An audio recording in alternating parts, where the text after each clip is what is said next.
Within your guest list section of your PlanMe dashboard, once you have added your guest list, and even as you're adding your guest list, you can start adding tags to each one of your guests.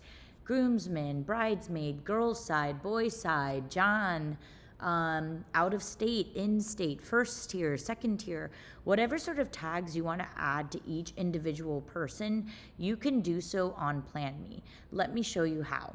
So there's this button called tags right up here. When you click on tags, you'll be able to add a tag here. You see I've already added some here, but let's go ahead and add one more. Let's say out of state. So we can name all of our out of state guests and we can flag them with this tag. So it's creating a tag, and once it's successfully created, you'll see it on a list here.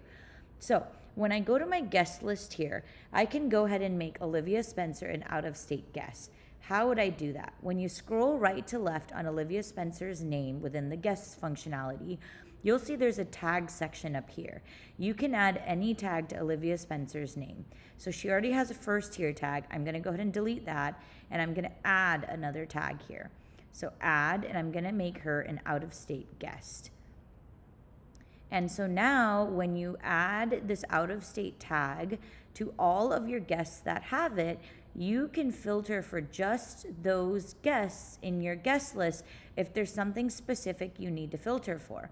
So now let me look for all of my tags that have this out-of-state flag, just to see how many guests that I have with this flag.